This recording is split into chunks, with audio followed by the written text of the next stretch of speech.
प्रिय सिविल सेवक आकांक्षियों, मैं आप सभी का स्वागत करता हूं।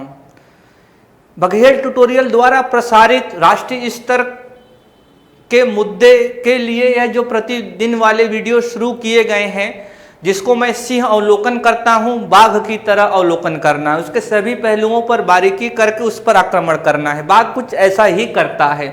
तो आज जो हम लोग का विषय है वह स्वास्थ्य क्षेत्र से जुड़ा हुआ है, और आज स्वास्थ्य आवश्यकताओं की कितनी जरूरत है आप इससे भली भांति परिचित होंगे। नए नए रोगों का लगातार परिचय हो रहा है।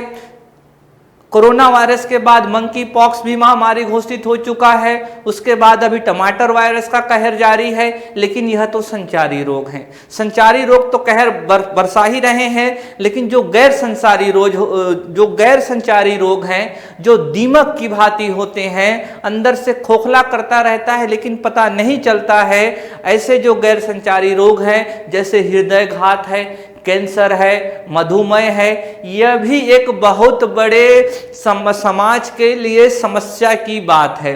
और साथियों, गैर संचारी रोग जो है वो संचारी रोग की तुलना में ज़्यादा खतरनाक हैं। इनका 60 से 70% जो कुल मौत होते हैं प्रति वर्ष में, 60 से 70% गैर संचारी रोगों से ही होता है।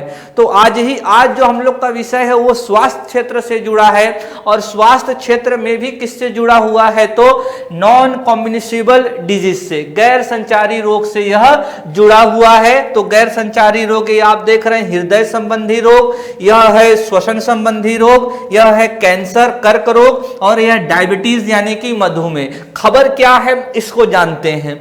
अफ्रीका ने गंभीर गैर संचारी रोगों के निदान, उपचार और देखभाल प्रणाली तक पहुंच को प्रोत्साहित करने के लिए एक नई पेन प्लस रणनीति अपनाई है। कभी भी आपसे मुख्य परीक्षा में यह पूछा जा सकता है मेरे साथियों कि पेन प्लस रणनीति का संबंध किस क्षेत्र से है, तो यह आपकी प्रीलिम्स की दृष्टि से महत्वपूर्ण है। यहां एक आप सुझाव दे सकते हैं साक्षात्कार में और मुख्य परीक्षा में, क्या छत्तीसगढ़ जैसे पहाड़ी प्रदेश में भी क्या पेन प्लस रणनीति की आवश्यकता है क्या? ये भी आपके विचार को, आपके बुनियादी सोच को प्रभावित करने वाला है, अगर आप अंतिम तक बने रहते हैं, मेरा साथ देते हैं। तो ये दो प्रश्न तैयार किए गए हैं इस परीक्षा से, आपको पॉज करना चाहिए और इसको हल करने का प्रयास करिए। आप लोग इसको अंतिम में हम लोग देखेंगे भी, और आगे चलते हैं हम लोग। तो ये देखते हैं, सबसे पहले हम लोग इस पेन प्लस रणनीति किसके लिए है, तो गैर संचारी रोग के लिए है। नॉन इन्फेक्शियस जो डिजीज होते हैं उनके लिए है। तो यानी गैर संचारी रोग, तो जो गैर संचारी है वह तो विशेषण है। तो यानी हम लोग को, अगर हम लोग रोग को समझेंगे तब जाकर हम लोग गैर संचारी रोग को समझ सकते हैं, तत्पश्चात हम लोग पेन प्लस रणनीति को समझेंगे। तो रोग क्या होता है मेरे मित्रों? रोग का मतलब होता है अंग्रेजी में डिसीज, और डिसीज को अगर हम लोग तोड़ें, और यह सबसे अच्छा तरीका होता है किसी भी चीज को जानने का कि आप उसके शब्दों को तोड़ दीजिए, शब्द विज्ञान पर जरा गौर करिए। तो इसको तोड़ेंगे तो यह हो जाएगा डिस और धन इज, तो डिस और धन इज हो जाएगा। तो अगर इसको हम लोग कर दें कि जो इजनेस है, जो इजीनेस है, जो सहजता है, सरलता है, और जो सुख चैन है, अब वह नहीं रहा है, गायब हो चुका है। तो सुख चैन का अभाव ही क्या है, तो रोग है। और इसको दूसरे शब्दों में हम लोग क्या लिख सकते हैं कि शरीर के सामान्य, क्योंकि यह सुख चैन कब जाता है, सुख चैन कब जाएगा, जब शरीर के सामान्य परिचालन बाधित हो जाता है। जब शरीर का सामान्य परिचालन बाधित हो जाता है तब हम लोग का सुख चैन चला जाता है, और सुख चैन चला जाता है तो रोग हो जाता है। का सामान्य परिचालन बाधित हो जाता है, बाधित हो गया तो यह रोग होता है। तो रोग क्या बताएंगे आज के बाद से आप? ऐसा यह स्थिति है जिसमें शरीर का सामान्य परिचालन बाधित हो जाता है, सुख चैन खो जाता है, तो उसे रोग कहते हैं। एक रोग और होता है, वह है प्रेम रोग। लगा लगा लगा रे लगा प्रेम रोग। लेकिन यह रोग चिंता का विषय नहीं है। यह रोग सबको होना चाहिए। प्रेम भाव से ही दुनिया चलती है। आपसे कड़वाहट नहीं होना चाहिए, क्योंकि जब जंगल में आग लगती है तो न तो वो वृक्ष बचते हैं जो हवे को आंधी में बदलते हैं, और ना ही वो बांस बचते हैं जो आपसी रगड़ से चिंगारी पैदा करते हैं। साथियों, तो प्रेम रोग तो होना चाहिए। अगर आप लोगों को इस प्रेम रोगों को अगर क्लासिफाई करने को बोले, बताओ यह संचारी रोग में आता है कि गैर संचारी रोग में, ये भी तो आपको सोचना पड़ेगा। मैं तो संचारी रोग समझता हूँ। प्रेम रोग फैलता है, आप दूसरे को देखते हैं तो सोचते हैं मेरे पास भी हो, मैं भी किसी महिला के साथ रहूं। महिला सोचती मैं भी किसी पुरुष के साथ रहूं, ताकि खुशी के कुछ पल बिताए जा सकें, या फिर उनके साथ एक अच्छा अनुभव प्राप्त हो। तो प्रेम रोग मैं संचारी रोग में रखता हूं। तो आइए, ये जो शरीर के सामान्य परिचालन बाधित होता है, तो वह दो तरीके से हो सकता है। एक तो किसी को जन्म के समय से ही उसका शरीर का परिचालन बाधित होता है, जिसको हम लोग जन्मजात रोग कहते हैं, और दूसरा होता है उपार्जित रोग, जो जन्म के बाद विकसित होता है। तो रोग के दो भाग हो गए, एक तो हो गया जन्मजात रोग और दूसरा हो गया उपार्जित रोग। उपार्जित रोग में भी दो भाग आते हैं जो जन्म के बाद विकसित होते हैं। एक आता है संचारी रोग। नाम से ही समझ में आ रहा है कि एक संक्रमित व्यक्ति से स्वस्थ व्यक्ति में फैलेगा, और दूसरा होता है गैर संचारी रोग। इस रोग में एक संक्रमित व्यक्ति से वह रोग दूसरे संक्रमित व्यक्ति में नहीं फैलता है।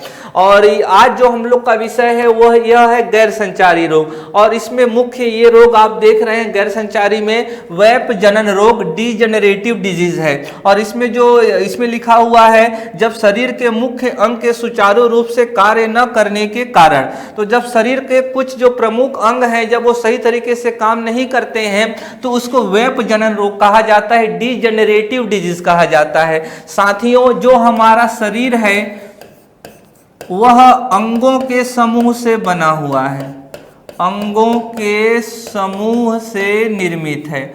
और ये जो अंग है वो कैसे बने हैं, तो उत्तकों के समूह से। यह श्रृंखला आप सदैव अपने जीवन पर्यंत ध्यान रखें। और यह जो उत्तक होते हैं, थोड़ा सा यह कुछ हैंग हो गया है, और शरीर अंगों के समूह से बनता है, अंग उत्तकों के समूह से बनते हैं, और जो उत्तक होते हैं कोशिकाओं के समूह से बनते हैं। और यह जो कोशिकाओं के समूह होता है, यह एक कोशिका से कहानी शुरू होती है। मैं कभी एक कोशिका रहा होऊंगा जब अपनी माता के भ्रूण में रहा होऊंगा, गर्भ में रहा होऊंगा।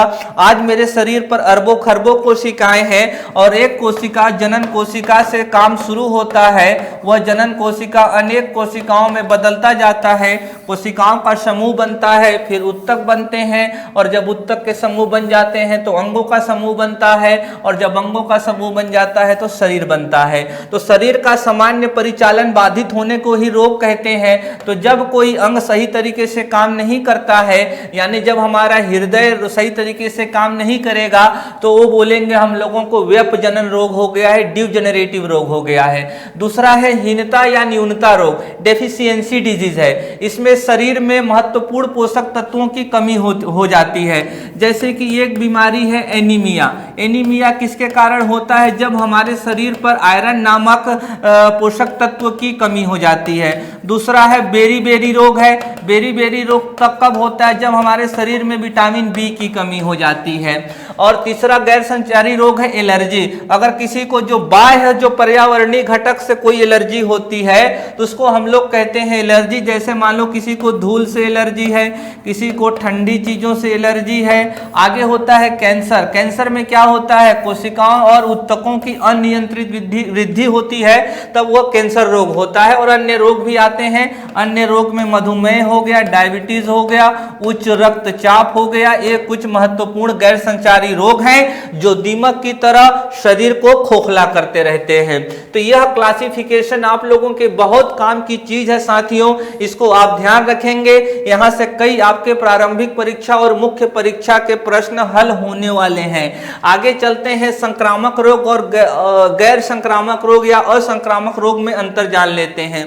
जो संक्रामक रोग होते हैं, आप जानते हैं कि जो उपार्जित रोग होते हैं, रोगों को हम लोगों ने दो प्रकार से वर्गीकृत किया, एक तो जन्मजात रोग और दूसरा उपार्जित रोग। उपार्जित रोग में भी दो प्रकार के रोग थे, एक तो गैर संचारी रोग थे और एक संचारी रोग थे। तो जो संचारी रोग होते हैं वो हमेशा बाह्य जनक कारकों से होते हैं, जैसे कि बैक्टीरिया से, विषाणु से, जीवाणु से, कवक से, प्रोटोजोआ से, तो इन तत्वों के कारण होते हैं। तो ये और ये हमेशा फैलते हैं, नाम से ही प्रसिद्ध है। जबकि जो गैर संचारी रोग होते हैं, आप उनमें जो गैर संचारी रोग होते हैं, जब अंग सही तरीके से काम नहीं करता है, जब पोषणता की कमी हो जाती है, जब किसी कोशिका या उत्तक का अनियंत्रित वृद्धि होता है, तब यह रोग होता है। ये जो संक्रामक रोग होता है यह आंधी की तरह होता है, आता है बहुत जल्दी समाज के वर्गों में फैल जाता है, चला जाता है। लेकिन जो गैर संक्रामक रोग हैं, जो गैर संचारी रोग हैं, वो दीमक की तरह होते हैं। वो शरीर में रहते हैं, पता नहीं चलता है, दिखता नहीं है, लेकिन शरीर को दीमक की तरह, जैसे दीमक लकड़ी को खोखला करता है वैसे ही वो शरीर को खोखला करता है। और यह जो है, यह कुल मौत जो होते हैं भारत भर में या विश्व भर में, उसका सबसे बड़ा कारण यही गैर संचारी रोग ही है। एक व्यक्ति से दूसरे व्यक्ति में दूषित जल, वायु व आहार व संपर्क में आने से फैलते हैं, एक व्यक्ति से दूसरे व्यक्ति में नहीं फैलते। यह सामाजिक चिंता का विषय है, क्योंकि समुदाय के पूरे स्वास्थ्य से संबंधित होते हैं। अभी ये जो संचारी रोग होते हैं ये सामुदायिक विषय है। जैसे अभी किसी को खसरा हुआ तो संक्रामक रोग में क्या आ जाएगा? खसरा आ जाएगा। और इसमें आप लोग असंक्रामक रोग में मधुमेह ले लीजिए। तो जो खसरा होता है, एक को होता था गांव में, याद करिए अपने बचपन का समय, तो पूरे गांव भर में फैल जाता था। तो जो संक्रामक रोग होते हैं वो सामुदायिक विषय होते हैं, जबकि जो गैर संक्रामक होते हैं वह व्यक्तिगत होते हैं, क्योंकि वह फैलते नहीं हैं। आगे चलते हैं, यह अंतर कभी भी परीक्षा में आपके आएगा और प्रारंभिक परीक्षा में भी। आगे चलते हैं, ये पेन प्लस को जान लेते हैं साथियों। पेन प्लस का मतलब क्या है? पेन का मतलब क्या है? Package of essential NCD, non communicable disease. तो पेन का मतलब होता है पैकेज ऑफ एसेंशियल, यहाँ पर एन का मतलब है गैर संचारी रोग, नॉन कम्युनिकेबल डिजीज मित्रों। और यहाँ पर आप देख रहे होंगे पेन का पूर्ण रूप आप जान गए, और ये यहाँ पर कुछ जानकारी दी गई है, इसको आप बहुत ही अच्छे से पढ़िएगा।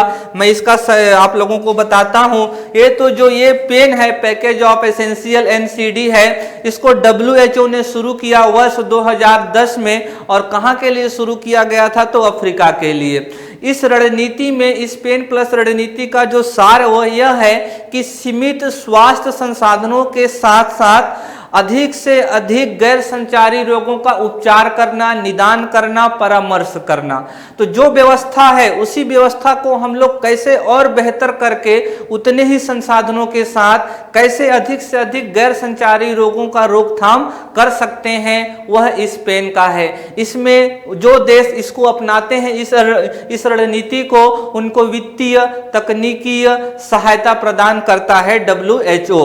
ये जो गैर संचारी रोग होते हैं, पूरे विश्व भर में जितनी भी मौत होती है तो 71% मौत गैर संचारी रोगों के होता है। साथियों, अभी अगर आप पुराने 30 सालों का रिकॉर्ड उठाएंगे तो जो गैर संचारी रोग हैं, हृदयघात, मधुमेह, इनसे होने वाली मौत के जो आंकड़े हैं वो लगातार बढ़ रहे हैं। जबकि जो संचारी रोग हैं, जैसे कि खसरा हो गया, आपका HIV हो गया, ये सभी क्या हो रहे हैं? तो ये नीचे की तरफ जा रहे हैं।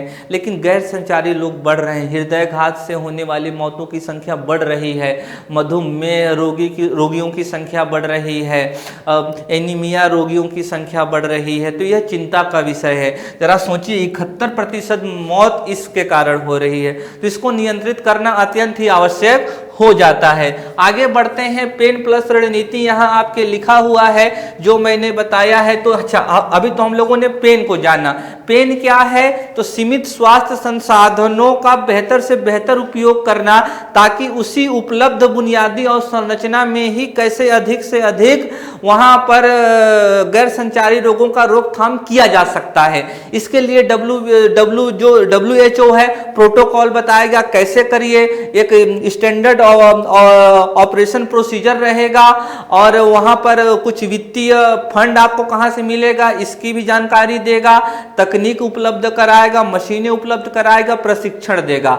फिर जब इतना हो जाएगा तो उसी सीमित संसाधनों के साथ हम लोग बेहतर से बेहतर उपयोग कर सकते हैं। साथियों, संसाधन का होना महत्वपूर्ण नहीं है, संसाधनों का कैसे इस्तेमाल करें यह महत्वपूर्ण है। जापान एक ऐसा देश है जिसके पास हमारी तुलना में बहुत कम संसाधन है, लेकिन वह हमसे विकसित राज्य है। क्यों? क्योंकि उसने संसाधनों का बेहतर से बेहतर उपयोग किया है और हम लोगों ने अपने संसाधनों का केवल दुरुपयोग किया है। इसीलिए इस 70 सालों में आगे जरूर बढ़े हैं, लेकिन बढ़ने की रफ्तार क्या है, जहां होना चाहिए थे वहां है क्या, इस पर भी विचार मंथन की आवश्यकता है। तो यह पेन, अब पेन प्लस क्या है? पेन तो जान गए, अब पेन प्लस क्या है? तो यहां प्लस का मतलब है ये जो हम लोग पेन चला रहे थे अभी उसमें में हम लोग एक चीज जोड़ देंगे, वो क्या है? तो जो प्रथम संप्रेषण स्थल स्वास्थ्य स्थल होता है।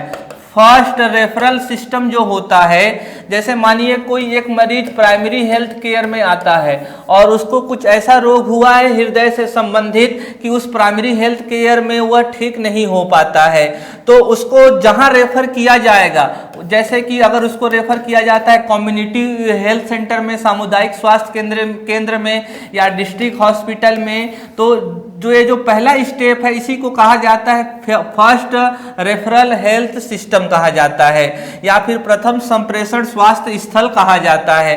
तो इसको मजबूत करना है पेन प्लस का। तो पेन प्लस क्या था? सीमित संसाधनों से बेहतर स्वास्थ्य उपलब्ध कराना। पेन प्लस क्या है? Pen plus first referral system पर आधारित है। ये भी आप लोगों को ध्यान रखना चाहिए। कहां चल रहा है? तो अफ्रीका में चल रहा है। साथियों, हमारे देश में जो स्वास्थ्य इंफ्रास्ट्रक्चर है वह तीन स्तर पर काम करता है, जो पिरामिड स्ट्रक्चर बनता है। सबसे नीचे पर होते हैं प्राइमरी हेल्थ सेंटर प्राथमिक स्वास्थ्य केंद्र, और दूसरे पे होते हैं कम्युनिटी हेल्थ सेंटर सामुदायिक स्वास्थ्य केंद्र, डिस्ट्रिक्ट हॉस्पिटल, और जो ऊपर होते हैं इसमें एम्स आ गया, मेडिकल कॉलेज आ गए, जैसे इसमें DKS हो गया है, इसमें बैकुंठपुर डिस्ट्रिक्ट हॉस्पिटल हो गया, और इसमें सरभोका प्राथमिक स्वास्थ्य केंद्र हो गया। तो यह एक गांव का स्वास्थ्य केंद्र है, यह एक जिले मुख्यालय का अस्पताल है, और यह एक राज्य स्तर का यहाँ पर अस्पताल है। यह सर्व सुविधा युक्त होता है, यह सर्व सुविधा युक्त नहीं होता, इसमें कुछ मशीनें उपलब्ध होती हैं लेकिन इसकी तुलना में कम। यहाँ तो केवल एक नर्स और एक डॉक्टर रहता है और सीमित मात्रा में दवाई रहती है। तो ये पेन प्लस रणनीति है, इसको आप अच्छे से पढ़िएगा। यह जो पेन प्लस रणनीति है ये आप पढ़ लीजिएगा, मैंने यहाँ पर लिखा हुआ है, ये देख रहे होंगे। तो ये है रेफरल हेल्थ केयर सिस्टम,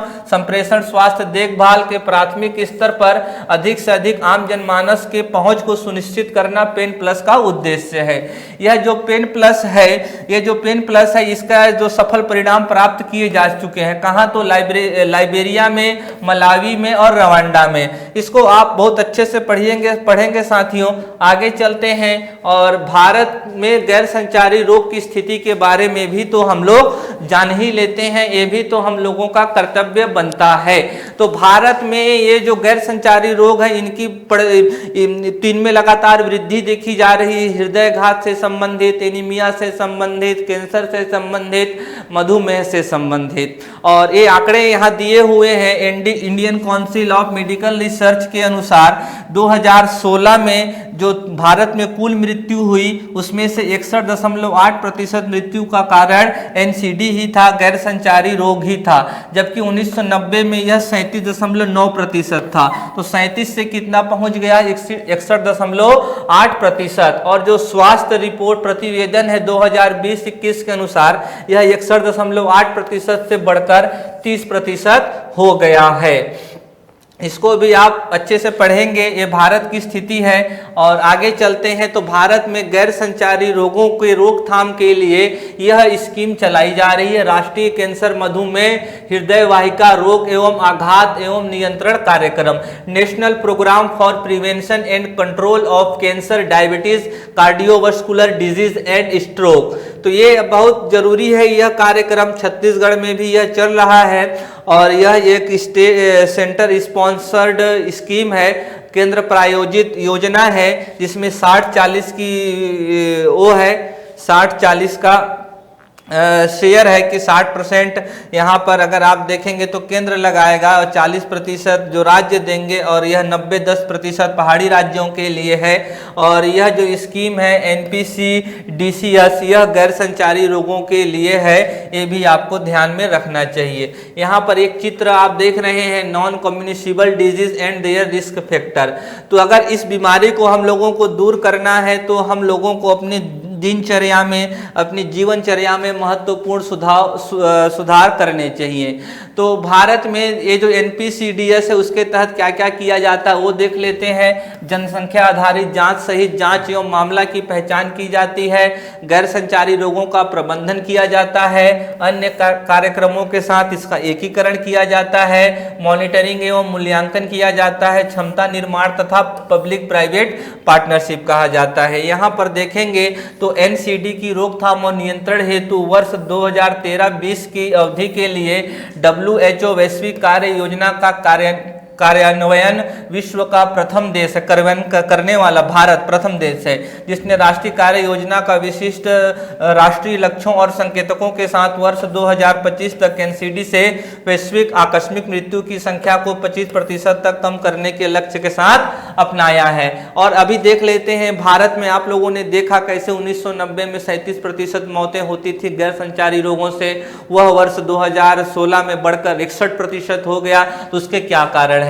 अस्वास्थ्यकर आहार है। अस्वास्थ्यकर आहार, हम लोग समोसे खाते हैं, वेस्टर्न जो पश्चिमी दिनचर्या आ रही हमारे देश में, लोग रात भर जगते हैं, सुबह सोते हैं, पिज्जा हो गया, बर्गर हो गया, समोसे हो गए, आलू गुंडा जैसे तेलीय पदार्थों का सेवन करते हैं। तो अस्वास्थ्यकर आहार एक प्रमुख कारण है गैर संचारी रोगों की वृद्धि में। शारीरिक गतिविधियों की कमी, एक ही बिस्तर पर चार्ज में लगाकर अपने प्रिय यंत्र मोबाइल के साथ लगे रहते हैं, शारीरिक शिथिलता आ चुकी है, शारीरिक निष्क्रियता आ चुकी है। और तंबाकू का सेवन, शराब का प्रयोग हो गया, बुढ़ापा, high blood pressure, high sugar और उच्च कोलेस्ट्रॉल भी इसका प्रमुख कारण है। और क्या कारण है? तो अनियोजित शहरीकरण और वैश्वीकरण है। आने वाले वर्षों में इसमें वृद्धि हो सकती है। और क्षय रोग एक संचारी रोग है, इसके बारे में भी आप ध्यान में रखेंगे मेरे प्रिय साथियों। और ये जो आप देख रहे हैं, यह व्यक्ति कितना इसकी शारीरिक गतिविधि कम हो गई है कि यह टीवी, इसके पास रिमोट नहीं है तो यह डंडा लेकर या कोई यंत्र लेकर, कोई उपकरण लेकर यहाँ से चैनल बदल रहा है, ऐसे ऐसे। तो कितना ज़्यादा आलसी है, क्यों नहीं बढ़ेगा गैर संचारी रोग? ये देख रहे हैं कितनी भीड़ लगी है समोसे के सेवन के लिए। तो आइए इससे जुड़े प्रश्न को हल करने का हम लोग प्रयास कर लेते हैं। और ये आप देख रहे होंगे, पेन प्लस से आप क्या समझते हैं? यह एक वित्तीय क्षेत्र से जुड़ी अवधारणा है, गलत। यह विकट राजनीति स्थिति को प्रदर्शित करती है, यह भी गलत। यह स्वास्थ्य क्षेत्र से जुड़ा हुआ है, तो यह सही है। यह ब्लॉकचेन से जुड़ा हुआ है, गलत। तो यह प्रश्न आपकी परीक्षा में आ सकता है। और दूसरा है, गैर संचारी रोगों के संदर्भ में विचार कीजिए। यह भारत में होने वाले कुल मृत्यु का सबसे बड़ा कारण है। अभी आप लोगों ने देखा 61%, आगे चलते हैं तो होना ही है यह। इसमें हृदय कैंसर, अल्प पोषणता, मधुमेह इत्यादि प्रमुख है, यह भी सही है। क्षय रोग एक गैर संक्रामक रोग है, गलत है। क्षय रोग तो बढ़ता है, संक्रामक रोग है। तो इसीलिए कथन 1 और 2 सही होगा, यानी कि विकल्प चौथा सही होगा। तो साथियों, यह आपका प्रथम वीडियो है जो हम लोगों ने नए प्रारूप के तहत निर्णय लिया है, तो इसके क्या परिणाम आपको मिले हैं, इसमें क्या कुछ सुधार हो सकता है, या इसमें इसकी कुछ अच्छी बातों को आप मुझे बता सकते हैं ताकि इसमें मैं सुधार कर सकूं और आपके लिए यह बेहतर से बेहतर हो सके। इसमें क्या मुझे मुख्य परीक्षाओं के प्रश्न भी जोड़ने चाहिए जो भारतीय या राष्ट्रीय स्तर से संबंधित है, जो छत्तीसगढ़ के सिविल सेवा परीक्षा में पूछे जा चुके हैं? तो आप अपने महत्वपूर्ण सुझाव मुझे अवश्य दीजिए। उम्मीद है कि आप यह करेंगे, नहीं भी करेंगे मैं ये जारी रखूंगा। और साथियों, हम लोग कल फिर मिलते हैं किसी विशेष मुद्दे के साथ। तो आज के लिए बस इतना ही।